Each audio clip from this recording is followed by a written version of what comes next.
Fala meninos, bom dia! Mais uma vez aqui, né, nesse meu novo mundinho. Por enquanto, né, o jeito. Não nos vemos faz um tempo, saudade de vocês. Segunda-feira tem tido provas e a gente não tem se encontrado, né, justamente nos meus horários. Quinta-feira teve feriado, portanto só hoje que a gente volta a se ver, né? Bom, antes de tudo, desejar feliz Páscoa a todos vocês. Quero começar com um recado. Eu vou colocar para vocês lá no site o meu cronograma, né, das aulas. E aí relembrá-los, tá, meninos? Eu não sei se vocês já repararam. Quinta-feira, geralmente, eu gravo a aula. Na segunda-feira, acho que nós só tivemos um encontro na segunda-feira, né? E os outros dois foram prova. Segunda-feira, eu entro com aula online mesmo, tá bom? Vou colocar lá bonitinho para vocês ficarem ligados desse esquema. Tranquilão?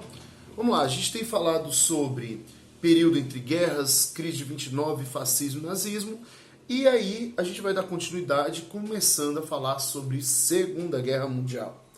Bom, meninos, para a gente começar a falar sobre Segunda Guerra Mundial, a gente tem que falar os eventos que antecederam a guerra, certo?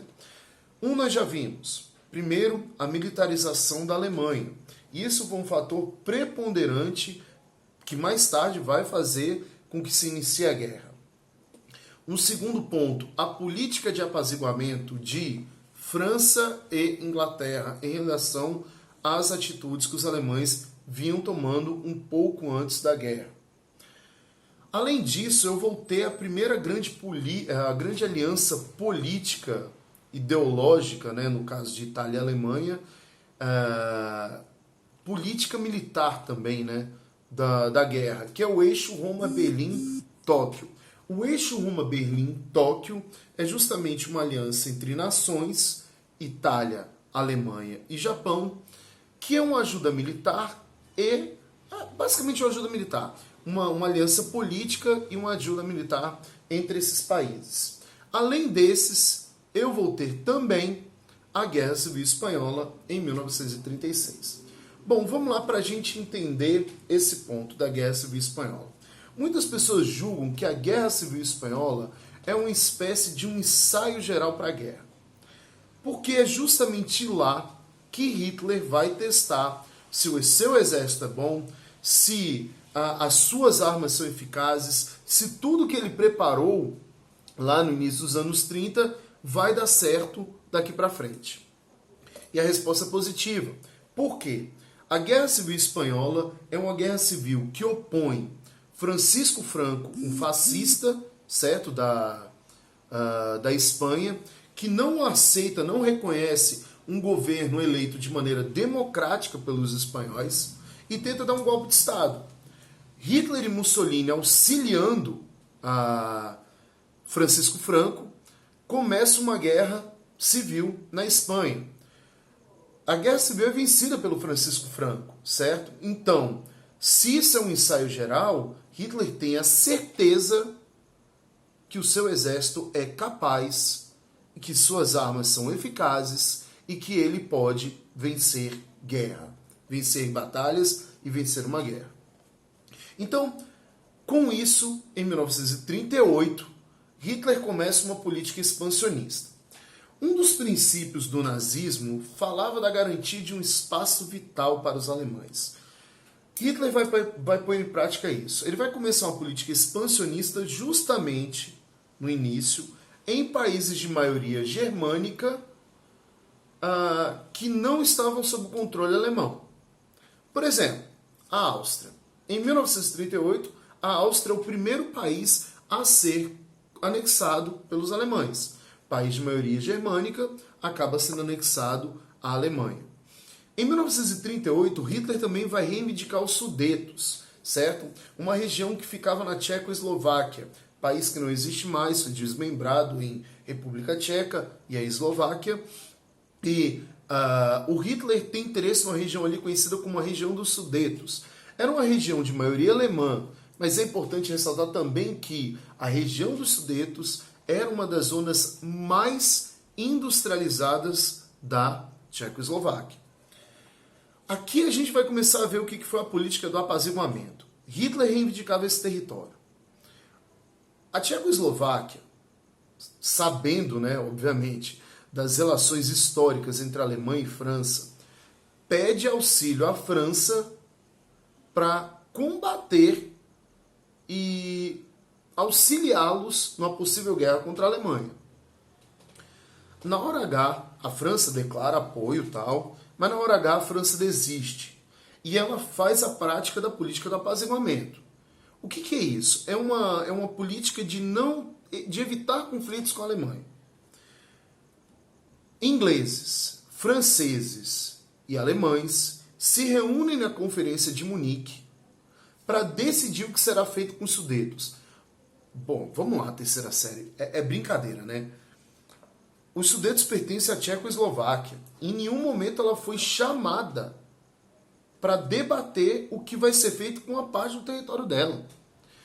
Então, nesse momento, nessa Conferência de Munique, ingleses, franceses e alemães chegaram a um acordo. Falaram assim, ok, Hitler, pega os Sudetos, mas acabou. Hitler fala assim, beleza. Hitler, então, anexa os Sudetos. Em pouco tempo depois, mas pouco tempo mesmo, questão de dias, ele domina toda a Tchecoslováquia. Portanto, Hitler já dominou a Tchecoslováquia, já dominou a Áustria. Bom, vamos agora tentar entender, fazer uma análise histórica, né? Uma análise do fato. Por que Inglaterra e França não decidiram decidiram não ter conflitos com a Alemanha nesse momento? Vamos lá. Primeiro grande motivo, evitar guerra.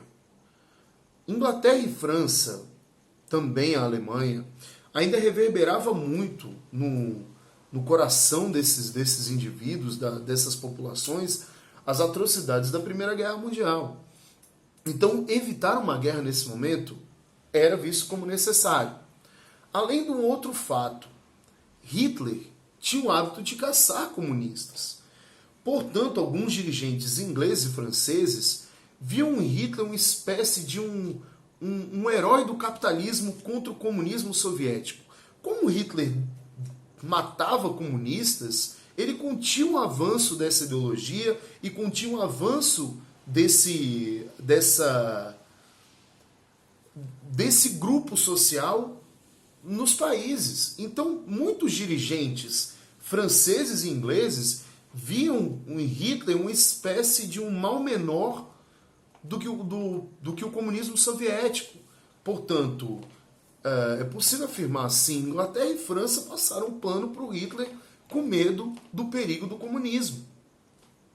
E com isso, Hitler mantém essa sua política expansionista, acreditando que não teriam conflitos com ingleses e franceses, ele vai manter essa sua política expansionista. Mas aí ele tomou uma atitude bastante controversa. Agosto de 1939. Hitler e Stalin apertam a mão um do outro, dizendo: durante 10 anos não tem conflito entre nós. Isso ficou conhecido como Pacto de Não Agressão. O Pacto Germânico-Soviético garantia que a Alemanha, em 10 anos, não teria não faria nenhum ataque à União Soviética, desde que ela se mantesse neutra em caso de guerra. A União Soviética aceita, e nas entrelinhas desse acordo ficou acordado que uma parte da Polônia seria da Alemanha nazista e uma outra parte da Polônia seria da União Soviética. Agosto de 1939. Apertam a mão Hitler e Stalin, dois inimigos históricos. Isso choca o mundo e deixa Inglaterra e França em alerta. 3 de setembro de 1939, Hitler começa a dominação sobre a Polônia. Quando Hitler domina a Polônia, Inglaterra e França declaram guerra à Alemanha.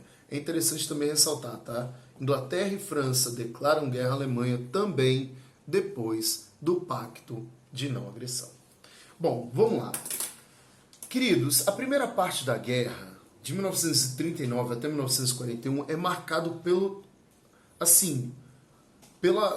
ataque massivo dos alemães e pela força monstruosa dos alemães para uma guerra.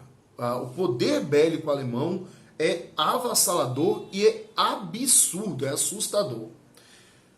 Vamos começar a entender. De 1939, de setembro de 1939 até maio de 1940, eles chamam de Guerra Falsa. Por quê? Hitler já dominou Polônia, Áustria e Tchecoslováquia. Um inimigo histórico da Alemanha é a França. O que os franceses então fizeram? Bom, vamos proteger as nossas fronteiras. Vamos evitar que o Hitler possa chegar aqui. O livro de vocês, na página 705, tem um mapa explicando como que foi a ofensiva alemã sobre a França. É importante ressaltar, nesse mapa aqui tem mostrando o que basicamente os franceses fizeram. A França criou uma trincheira que vai de uma fronteira da Bélgica até a fronteira com a Alemanha. Essa trincheira, eles deram o nome de linha Maginot. E eles afirmavam assim, é impossível o Hitler passar pela linha Maginot. Sim, de fato era muito difícil. E os franceses acreditavam, eles não vão para o norte da Bélgica, porque lá tem um rio e é impossível atravessar aquilo ali. Então eles acreditavam, tem uma barreira natural e eu tenho a trincheira protegendo tudo. A França pensou, nunca vai conseguir dominar. Hitler, ele fez então o quê? Ele, próximo da fronteira entre Alemanha e França, ele também criou uma trincheira, que ele deu o nome de linha Siegfried. Essas duas trincheiras estavam ali, paradas, estáticas. Só que Hitler tinha um plano. Hitler precisava garantir que o domínio da França deveria ser rápido. E para isso ele precisava de armamento. E para fazer armamento, para produzir cada vez mais, eu preciso de ferro. É nesse momento que entra um país que pouca gente fala nessa guerra. Suécia. Suécia era um país neutro. Suécia não tinha declarado guerra a ninguém, não tinha declarado apoio a ninguém, e pelo contrário, vendia ferro para os alemães. Bom, para o ferro chegar mais rápido, o Hitler deveria dominar o Mar Báltico. Então o Hitler começa uma ofensiva com os países escandinavos. Domina rapidamente a Dinamarca e a Noruega. Para facilitar ainda mais esse trânsito, para chegar ao Mar do Norte e chegar mais rapidamente esse produto dentro da Alemanha, eles coordenam um ataque violentíssimo à Holanda e à Bélgica. Opa, a gente já está chegando muito perto da fronteira com a França. Além de atacar Holanda e Bélgica, também domina Luxemburgo. O ataque da Holanda é um dos ataques mais desumanos da história da Segunda Guerra Mundial. Hitler não ordenou nenhum ataque a pontos militares. Todos os ataques foram coordenados em áreas civis, para fazer com que a Holanda se rendesse o mais rápido possível, para Hitler não perder armamento, não gastar bala, não perder nada disso.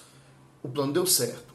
Hitler então agora já dominou Dinamarca, Noruega, Polônia, Áustria e Tchecoslováquia. Além disso, tem como aliado Espanha, com Francisco Franco, Portugal com Salazar e a Itália com Mussolini.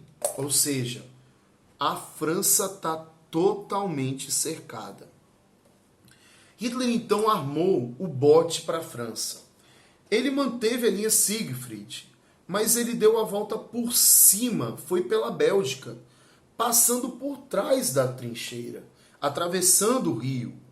E com isso pegou a França totalmente desprevenida. Olha só, para vocês terem ideia, os ataques a Dinamarca começaram em maio de 1940. A França foi dominada em junho. Só para a gente fazer uma comparação, tá? A Primeira Guerra Mundial, a Batalha do Marne, ou as grandes batalhas que tiveram na Primeira Guerra Mundial, elas duraram anos. A Guerra das Trincheiras vão durar 3 anos. Hitler, em questão de um mês, ele dominou mais de 5 países. Mano, era algo avassalador. Por que Hitler tinha tanto poder? Simples. Hitler se armou até os dentes. Hitler tinha um armamento extremamente poderoso e vasto. O exército alemão era muito grande, a quantidade de aviões que eles tinham era muito grande, a quantidade de tanques de guerra era muito grande, e a tática de guerra da Alemanha era inovadora. Os alemães eles faziam o que se chamava de Blitzkrieg, ou guerra relâmpago, ou a Blitz alemã. Como que funcionava? Eles primeiro enviavam aviões. Esses aviões bombardeavam tudo. Destruíam tudo que tinha no meio. Passavam as linhas inimigas e começavam a lançar paraquedistas. Assim, questão de minutos mesmo, que os aviões passavam, vinham os tanques de guerra, atirando para o que restou, destruindo o que restou e passando como um rolo compressor, meio que planando tudo. Atrás desses tanques já havia uma infantaria dando tiro para tudo que é lado. Então era tudo muito rápido, era tudo muito avassalador, coisa que ninguém viu. Portanto, em 1940, em junho de 1940, Hitler e seus oficiais marcham sobre Paris. Mais uma vergonha que os franceses passam contra a Alemanha. E aí, galera, Hitler basicamente já tem um controle de toda a Europa continental. A guerra começa em setembro de 1939 e em junho de 1940, Hitler tem praticamente todo o controle da Alemanha continental. Para dominar toda a Europa ocidental, falta um país: Inglaterra. E a Inglaterra é um caso muito específico. A Inglaterra é uma ilha, portanto é bem complicado. A Inglaterra, por ser uma ilha, ela tem uma sorte e um revés. Vamos começar pela ideia da sorte. Por exemplo, esses tanques de guerra não têm condição de invadir a Inglaterra. Por quê? Imagina um cargueiro, um navio, acho que é galeão o nome que chama, esses navios imensos, né, que existem para carregar coisas. Esse galeão levando tanques de guerra. Cara, é só a gente pensar, tinham submarinos. Os submarinos iam destruir isso. Aí eu ia destruir navios imensos com tanques imensos. Então era muito difícil levar isso. Os ataques na Inglaterra foram concentrados através da aeronáutica. A Alemanha levantava voo, os alemães levantavam voo e sistematicamente, durante quase um ano, a Alemanha bombardeou a Inglaterra. Os ataques começaram em 3 de setembro.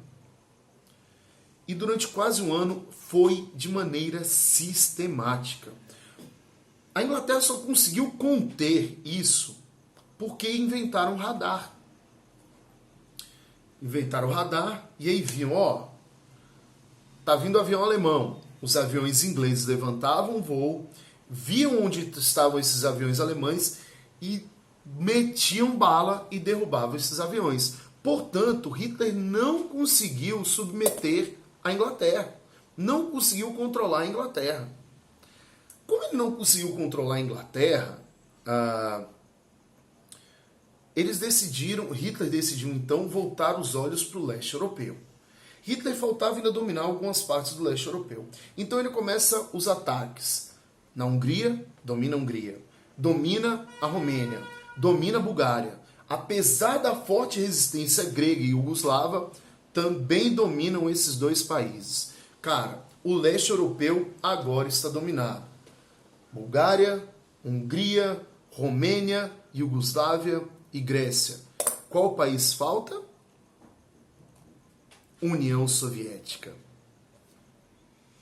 Próxima aula, então, a gente vai ver o que foi a Operação Barbarossa. Os desdobramentos dessa operação vão ser extremamente importantes para a guerra, tá?